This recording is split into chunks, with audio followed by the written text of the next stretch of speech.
Hola, buenas tardes, ¿cómo están? Hoy estoy realizando el segundo video que trata sobre la metodología. Son video reseñas de una saga de video que hace el doctor Carlos Barro de la Universidad de Compostela en España. Para mí, metodología es una serie de pasos que realizamos para llegar a un fin. La monografía que realicé para optar el título de historiador, llamada Sobre la naturaleza de la historia en la técnica, ciencia y tecnología, doy una serie de planteamientos donde postulo según mi posición qué es la técnica y propongo que la ciencia y la tecnología son técnicas que nos ayudan a nosotros los humanos. Uno, la ciencia a reconocer la naturaleza, y dos, la tecnología ayudarnos a superar los límites que nos impone la naturaleza. Esta vez el señor Barros nos da unos enfoques para hacer una adecuada metodología según su criterio. Ya todo cambió, le toca a ella. En la técnica también. Ya el papel y la tinta no son la tecnología más avanzada para transmitir información. Existen muchas técnicas que se pueden implementar en el oficio del historiador, tanto en la recolección, creación, uso de la fuente, como también en la producción de la historia. Con la ayuda de la tecnología, la historia será mejor transparentada. El problema no es para la historia, sino para el historiador. El cambio de tecnología transformará hasta la historia. Ya ocurre. Pero bien, cuando cambia la tecnología, también cambia la metodología. En un mundo donde la información es a través de videos y audio, no podemos seguir continuando en la absoluta elaboración de historiografía. Hay que realizar historia con otros métodos que nos acerquen a las nuevas tecnologías de la comunicación, métodos diferentes de comunicar lo que hemos investigado. A mi juicio hay que incluir las nuevas tecnologías de la comunicación al oficio del historiador. Este oficio tiene un papel social que debe resolver en su función. Todas estas tecnologías de la cuarta revolución industrial pueden incluirse a elaborar una nueva historia tecnificada con unos conocimientos actualizados de la realidad y de la naturaleza. Hay muchas. Aquí tengo la intención de hablar de tres en específico sobre las redes neuronales, el Big Data y el Internet para las cosas. Las redes neuronales son algoritmos de Machine Learning. Machine Learning es aprendizaje autónomo, que es una de las ramas de la inteligencia artificial. La inteligencia artificial se entiende como la posibilidad de que una tecnología sea capaz de desarrollar por sí sola algunas actividades. El Machine Learning o el aprendizaje automático es un paradigma diferente a el de la programación. Las redes neuronales artificiales tienen tres formas de aprender. Aquí vamos a hablar sobre el método supervisado y el método no supervisado. El método supervisado trata que tú vas enseñándole a la máquina, diciéndole el resultado que quieres obtener, ¿no? O sea, le das una serie de información y le preguntas sobre que si esto es una letra A, y si él te dice que es una letra A, tú le vas dando aprobación, y así hasta que no tenga error. Es la forma de supervisar su aprendizaje diciéndole el resultado. El no supervisado, que es que tú le entregas a un algoritmo una información, va a arrojar resultados en relación a la información que le has pedido y le has dado. La otra tecnología a la cual queremos referirnos es el Big Data, una serie de datos masivos que debe tener unas características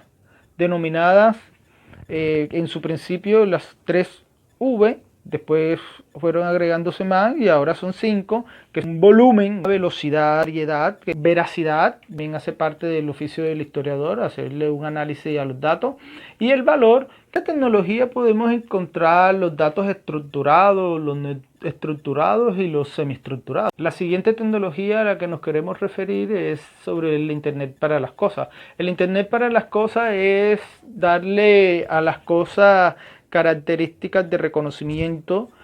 Obviamente no es que una pared vaya a poder ver o que vaya a poder sentir el calor, el frío, sino que se le pone una serie de sensores que sean capaces de comprender lo que nosotros queremos reconocer a través de X objeto, y él se lo informa a una red, ¿no? Eso es que los objetos, las cosas, tengan internet entre ellas, se reconozcan entre ellas, sepan dónde estuvieron, qué estaban haciendo, cómo lo estaban haciendo.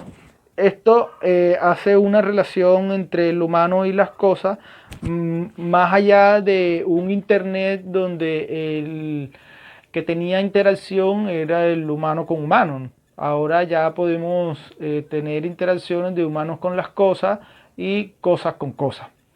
El otro punto que nosotros queremos trabajar es sobre la presentación de la historia, ¿no? Hoy, a través de estas nuevas tecnologías, ya hemos hablado sobre la realidad virtual, la realidad aumentada y la realidad mixta. Podemos presentar información o presentar historias dentro de una nueva perspectiva, un nuevo enfoque, utilizar también animación, que a mi juicio es donde se están presentando los más sofisticados adelantos de la ciencia a nivel de las humanidades. Como antes se escribían novelas, hoy el anime está dando como las características del espíritu del tiempo en los países que los desarrollan. La ficción del anime presenta unos adelantos de la ciencia que, si hacemos un análisis del contenido de estos documentos audiovisuales, podemos capturar una esencia del espíritu del momento histórico de la realidad. La utilización de videos y audio también hace parte de las tecnologías digitales, que es lo que el señor Barros está realizando a través de la serie de videos que estamos nosotros utilizando para presentar nuestra propuesta sobre la historia y, en este caso, la metodología.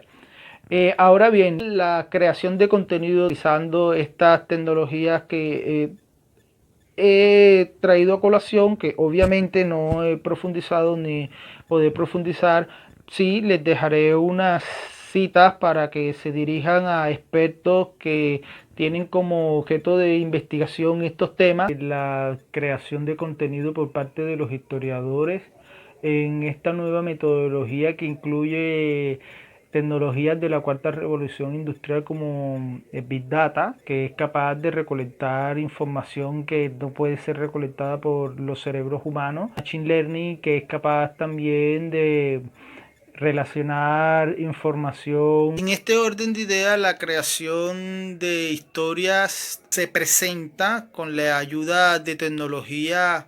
Para finalizar, queremos relacionar nuestra propuesta con lo que dice el señor Barros, en el sentido de historia y problema. Claro, en la historia con la utilización de tecnología sería una realización a través de los problemas que el humano se le presentan, y las soluciones estarían más al servicio de cualquiera que tenga la capacidad de manipular estas herramientas. El papel del historiador a la hora de realizar la historia también es importante con la ayuda de estas tecnologías, dado que es el historiador que le interesa la historia, aunque también se puede investigar otros entes o cosas. El Internet para las cosas, podemos reconocer el comportamiento de las diferentes cosas que estén interconectadas, y en ese sentido podemos hacer historia también de las diferentes cosas que interconectemos. Historia como ciencia. En el capítulo anterior yo sobre la noción de ciencia presentaba que la noción de ciencia debería ser historia para quién, ¿no? O sea, en en esa proposición estaba intrínseco que la historia también es un estudio de la naturaleza, y no cualquier estudio de la naturaleza, sino el estudio de uno de los comportamientos fundamentales de la naturaleza, que es el pasado. En ese sentido, la historia también es ciencia que estudia la naturaleza, como la hemos definido en nuestra tesina de grado para adoptar el título de historiador, donde presentamos que la ciencia es la técnica que se encarga de transparentar la naturaleza o dar claridad o descubrir el comportamiento de la naturaleza. El profesor Barros presenta la idea de las dos ideas en la cabeza, aunque nosotros acá con estas nuevas herramientas creemos que dos ideas son pocas para hacer investigaciones, y con estas tecnologías podemos trabajar con muchas más ideas al mismo tiempo. La relación de información la podemos obtener a través de nuevas herramientas. Por último, el señor Barro habla del método de materialismo dialéctico, que es un método que surge del marxismo. A nuestro juicio, el materialismo dialéctico es el método por excelencia de reconocer la naturaleza en el siglo XIX, pero en el siglo XX ya hay una transformación de reconocimiento de la naturaleza que no es materialista dialéctico, sino probabilístico, en el sentido que presenta Boltzmann, el físico que se suicida porque sus compañeros se burlan de sus teorías. Y hoy la realidad es como básicamente la presenta, más probabilística, como el sentido de la entropía.